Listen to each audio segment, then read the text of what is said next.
Hello everybody, welcome back. We're still working on chapter 4 of Chaos by Tom O'Neill. And if you recall, it's called The Holes in Helter, Skelter. And yeah, we're halfway through, so let's keep going. It's Friday and I would love to go home. Okay, so the next section is called On Melcher's Roof. When my piece for premiere was more than a year late, I knew I had to talk to Melcher again and to put my full weight on him. I wanted this conversation to bring my reporting to a close. Then I could file my piece, finally.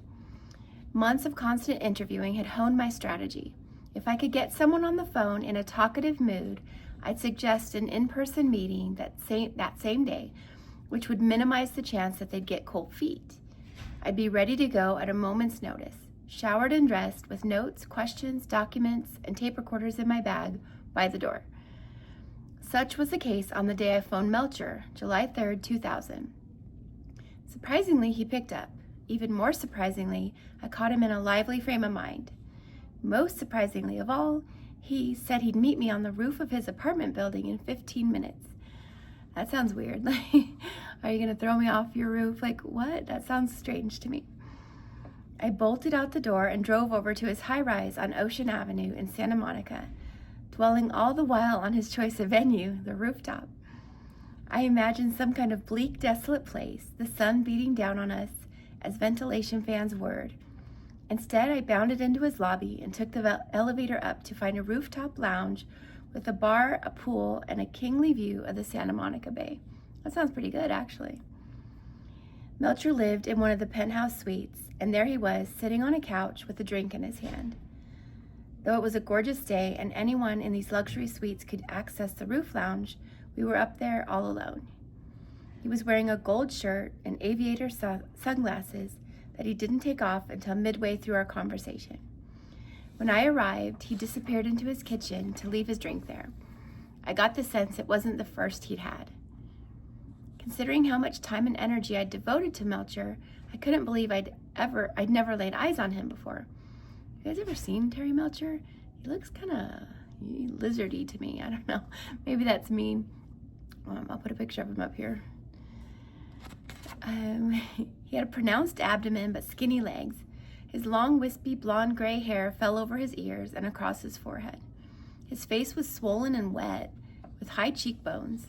His eyes, when the sunglasses came off, were puffy, and he stared at me unsmilingly.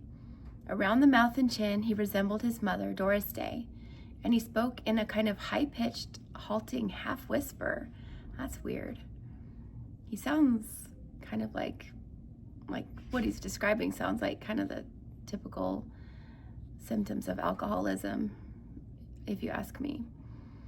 We sat in the shade where I took my papers out and told him I had reason to believe he'd visited the Spawn and Barker ranches after the murders and had spent time with Manson.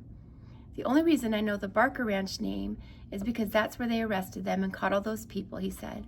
Isn't that right? Someplace out in the middle of the Mojave Desert. Maybe he knew because he knew. Dennis and Greg had been there, I said. Well, I hadn't. I had no idea where the Barker Ranch was. None. I started to read from Bugliosi's interview with Danny DiCarlo, the one I'd gotten from the DA's office. Definitely saw Melcher out at the ranch. Heard girls say, Terry's coming, Terry's coming. Now, to be fair, these people were often high, so who knows what accounts were accurate. Melcher drove up in a metro truck similar to a bread truck or a milk truck. It was actually a Mercedes-Benz convertible. So I'm not sure who's saying that. So did he come up in a bread or a milk truck? Because that does seem weird. And is he saying it was actually a Mercedes-Benz convertible? Because if so, then he's admitting it, right?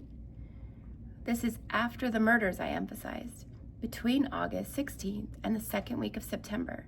Do you recall that? I watched the frustration come over him as I explained. Look, he said, rubbing the bridge of his nose. Obviously, this is something that continues to haunt me, whether I like it or not. And I'm not exactly like a convicted felon running around doing bad things. But the only guy to talk to and ask questions about, for me, is Bugliosi. Vince Bugliosi knows everything that I had to do with this. Everything. Or the official account of it, right? I wanted to hear it from you first before I went to him, I said. Well, you know, if you want to fuck with us and get something from him and something from me, you can do that too. In which case, I'll put 4 law firms on Premiere Magazine. So he's getting a little edgy too. I was floored. We'd barely begun, and already he was threatening to sue. The threats, as I was beginning to understand by then, were almost always a good thing. Guilty conscience, right? They didn't happen unless you were onto something. I just want the truth, Terry, I said. Can I just finish reading from this? You certainly may, Tom. I have never misrepresented once what happened in this situation. I had nothing to do with this situation other than the fact that I was a great big famous record producer at the time. Period.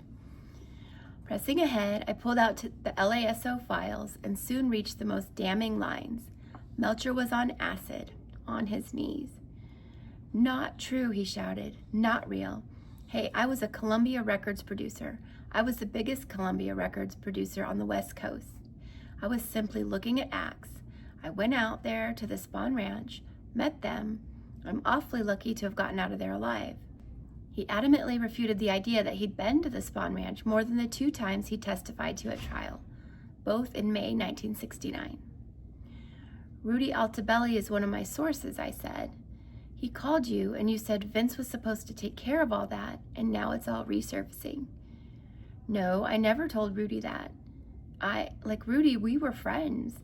He scoffed and crossed his arms. And Christ, what are you doing a thing like this for? I'm just trying to get to the truth about this story, and when I see this stuff from the DA's files, and combine with that comment from Rudy, which implies that Vince protected you. Vince never protected me. Vince never protected anybody. Rudy was the guy. But he cut himself off and sighed. So Rudy was the guy protecting him? Is that what he said without saying? I gotta use the men's room, he said, walking back toward his place. He came back, having collected himself. I'm going to digress for a while, he said, removing his sunglasses. First of all, if you want my record, as it relates to this, it is so squeaky clean. All I did was audition people for Columbia Records. Some of them I signed. Some of them I didn't sign.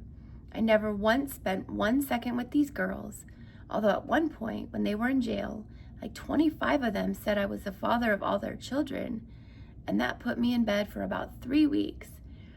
I mean, they were so ugly. To get the DA's department off my ass in that one, I took Michelle Phillips, here's a picture of her, his girlfriend at the time during the trial, down to headquarters, and I said, this is my girlfriend. Do you think I'd want to be with any of these? He gestured, implying Manson's ugly girls, and they said probably not. Now, I'm thinking back to chapter 3, which was called The Golden Penetrators, and what was baked into that name was the fact that they were trying to have sex with as many people as possible. So, I don't know. Doesn't matter how beautiful your girlfriend is if you are mostly concerned with having sex with whoever. Who knows? Maybe he did, maybe he didn't. I reminded him of what Altobelli had said. On the stand, he said that you wanted him to manage Manson. That is total insanity. This is really my book, okay? You know what? I'm going to do this with you. Then we should write this book together. It was almost a bargaining chip, an under-the-table deal. I thought Melcher wanted me to read between the lines. Why say all these nasty things about me in a silly little magazine piece when I can cut you in on the earnings from my book? He proposed that I co-author his memoirs. See, he's bargaining. He's trying to weasel his way out of this somehow. People had been begging him for years to write a book. He was the only American to produce the Beatles. He seemed to suggest that I'd be a fool not to jump at his offer, even though I was the same writer who believed he'd been lying about one of the most transformative events of his life. I need to do this story, and I need the truth, I said. You are a powerful guy. Am. He asked, is your interest in this purely journalistic, or is it just to fuck someone over?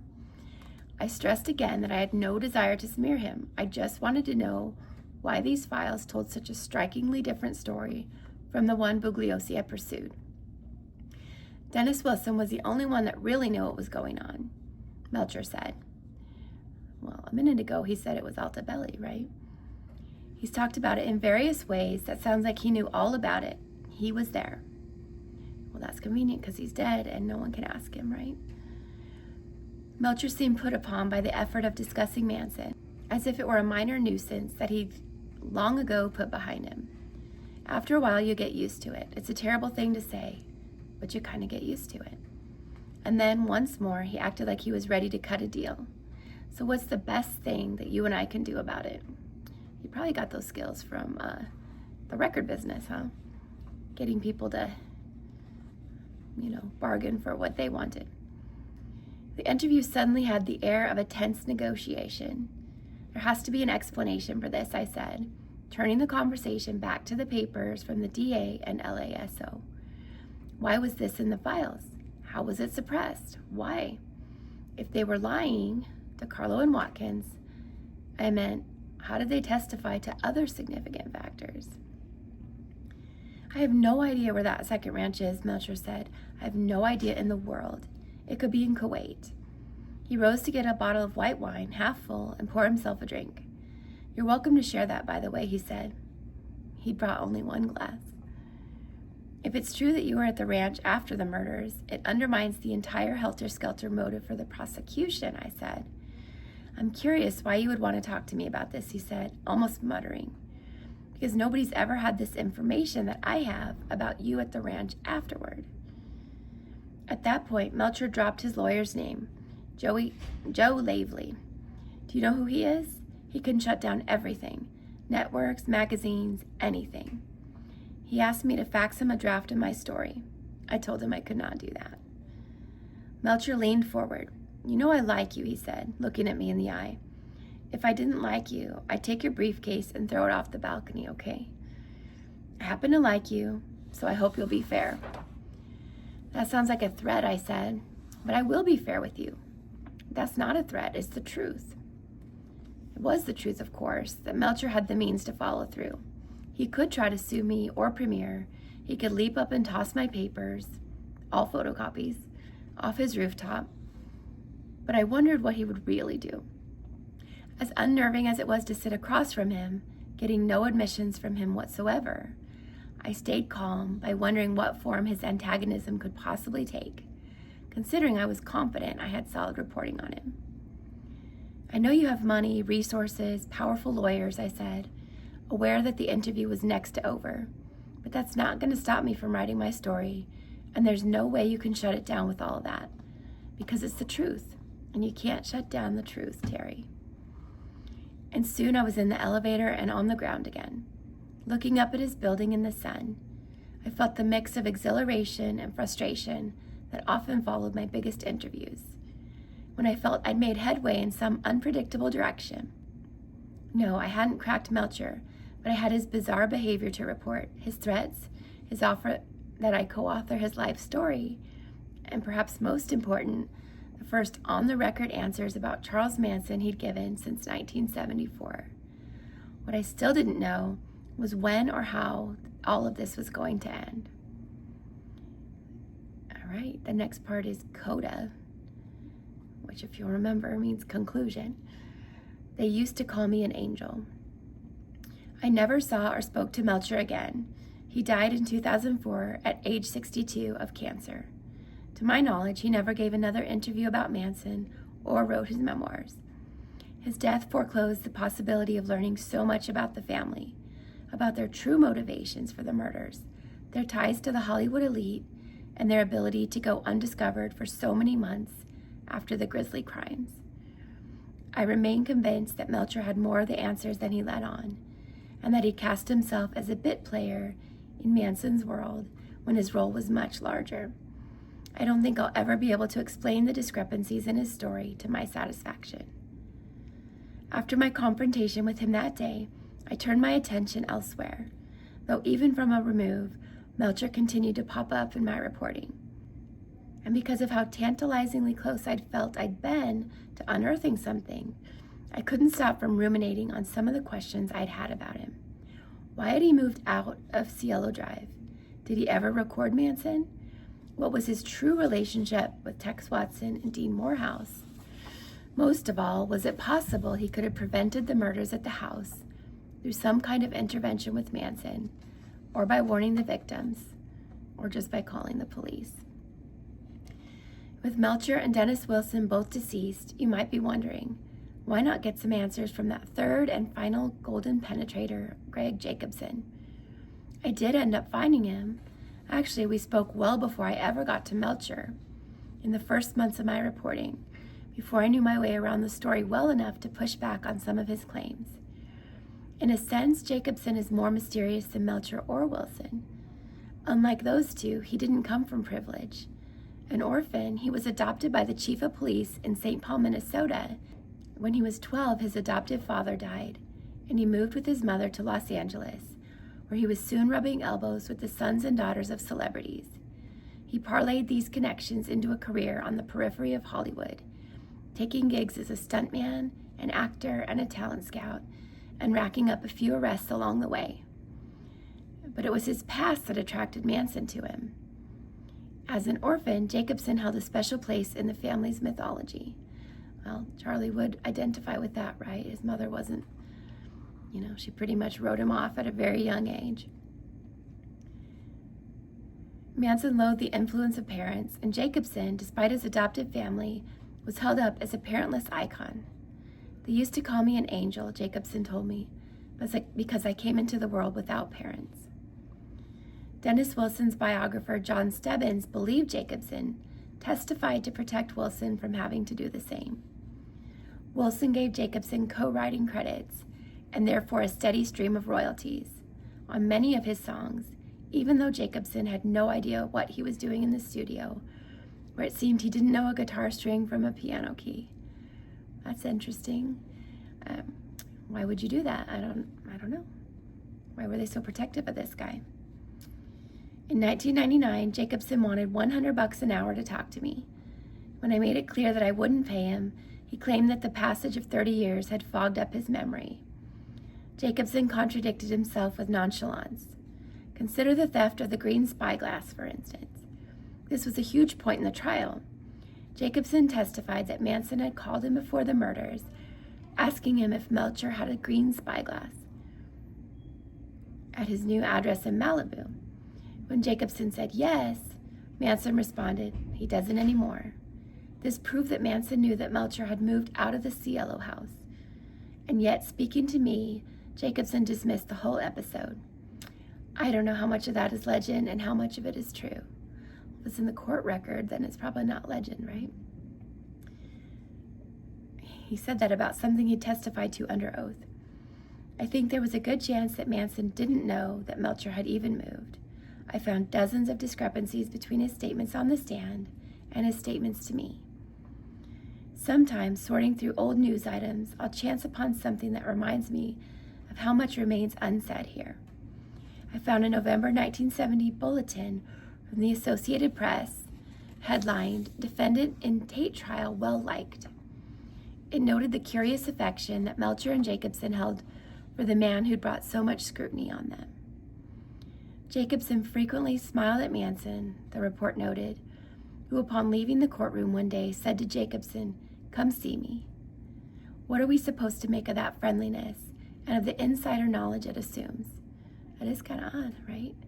Apparently they didn't really know this guy, but they did know him, because obviously nobody's just gonna act that chummy and smiley with someone accused of what Manson was accused of at that time. Why would Manson have wanted to commune with someone who just testified against him in a case that carried the death penalty? Manson's lawyer, Irving Kenarick, chose not to cross-examine Terry Melcher. He infuriated the judge by saying that Manson and Melcher were still good friends. Okay, that's interesting. So Manson's attorney is saying that he and Manson are still good friends. But their defense is, well, I guess it's the prosecution saying it's Helter Skelter and all this stuff. It's interesting, very interesting. And that he wanted to thank Mr. Melcher for his presence, comments that earned him admonishment from the court and were ordered stricken from the record. I always think it's funny when something's ordered stricken from the record. It's like, you can't unring a bell. The jury heard it, but you can't strike that from their memory, right? strike it from the record. No, that is going to be put in the jury's memory. Like, why wouldn't it be? Jacobson told me that he never really took Manson all that seriously. There was so much bullshit, he said. I never tried to make sense out of it. I didn't care. He left open the possibility that there'd been some scheming to make the story more presentable at trial. I wonder if Bugliosi was doing Melcher a favor, he said to me, or there was some reciprocity there. Honest to God, I have no knowledge of it. He was a little more willing to talk about Melcher's attraction to the girls in the family. Wait a minute, Melcher just said he had no attraction to the girls in the family. He might have been carrying on with one of the girls, he told me, though Melcher had fiercely denied exactly that. I had a soft spot for little Ruth Ann Morehouse. He might have too. She was the little gem of the group. Little sweet 15, 16. Gross. Likewise, Jeff Gwynn's 2013 book, Manson, includes several references to Melcher's having sex with Ruth Ann Morehouse, all sourced to Jacobson. Sorry guys, I think my voice is trying. I'm going to try to get through the rest of it. Melcher always policed his image in regards to Manson, especially when others implied or wrote outright that he'd slept with the girls. Nothing made him more litigious, and he often subjected writers to the same kinds of legal threats he made to me. Barney Hoskins, the author of Waiting for the Sun, told me that Melcher's lawyers had ordered his publisher to destroy all existing copies of the first edition and to delete any and all references to Terry Melcher in connection with Manson's girls from any future editions. His publisher complied, probably because he was a powerful guy, not because it was the truth, right? But the most glaring example of Melcher's interventions came from Stephen Kay, the attorney in the Los Angeles DA's office who helped Bugliosi prosecute the case. He told me that Melcher's lawyer approached him in the mid-1990s, requesting that he sign an official document certifying that Melcher's connection with the family didn't extend beyond his 3 occasions in Manson's presence. Once at Wilson's house, twice at the Spawn Ranch. Kay signed it, though he said he hadn't retained a copy. At the time, he hadn't seen the documents I had detailing Melcher's relationship with the family. Okay, so this is in the mid-1990s, 30 years after the murders. What on earth would possess him to do that? That's interesting. It's interesting. One of the most bewildering parts of reporting on a case like this is figuring out how much weight to give your findings. I spent years wondering if I was crazy to think that Terry Melcher was so important, indicative of some hollowness in Bugliosi's motive. Years later, in 2005, it was Kay who gave me some semblance of vindication. I met with him again and showed him the notes I'd found in Bugliosi's handwriting. By that point, my obsession with the case had become a full-blown mania. My reporting had taken over my entire life, and I often wondered if there would be any end to it, any form of closure or consequence. I can still remember sitting in Kay's Compton office and watching him shake his head as he looked over my photocopies. I do not believe that Terry Melcher was at the Spawn Ranch after the murders. I just don't believe that, he said. If he was there at the Spawn Ranch, Manson would have harmed him because Manson was very upset. But what was he upset about? No one ever knew. That he didn't sign him, that he said he would and he wouldn't. I don't know. But with the sheaf of papers in front of him and the handwriting undeniably belonging to Bugliosi, Kay slumped in his chair. I am shocked, he said. I am just shocked. He was planning his retirement then, having boasted that he was leaving office 60-0. That's pretty impressive. 60 court appearances opposite family members without a single one of them earning parole. With the evidence of Bugliosi's corruption in his hands, Kay said this throws a different light on everything. I just don't know what to believe now. He went on, this is egregious conduct if it happened. All of this should have been turned over to the defense. The fact that Paul Watkins and Danny DiCarlo told similar stories seemed to indicate that both men were telling the truth, impeaching Melcher's testimony, and with it, much of the basis for the Helter Skelter motive, which, let's be honest, it was the whole motive of, what they presented in court. Looking at the heavy lines that Vince had drawn through the most damning parts of the interviews, Kay said, I just don't understand the crossouts. It just doesn't make any sense. His voice trailing off, he asked the question I'd so often asked myself. If Vince was covering this stuff up, he said, if he changed this, then what else did he change? I asked Kay whether this evidence would be enough to overturn the verdicts against Manson and the family. Yes, he conceded it could get them new trials, and it would mean big trouble for Bugliosi. If he were found guilty of suborning perjury, he would technically be eligible for the death penalty, since that was the maximum possible sentence in the Manson case. Wow, that is crazy. That is crazy.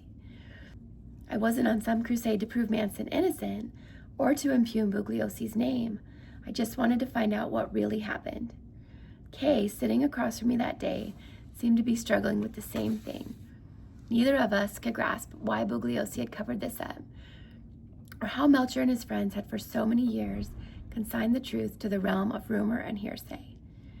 I felt a familiar conflict welling up inside me. Part of me was convinced that if I kept pushing, if I were more tenacious and vigilant and hard-nosed than ever before, I could crack this case and figure it all out.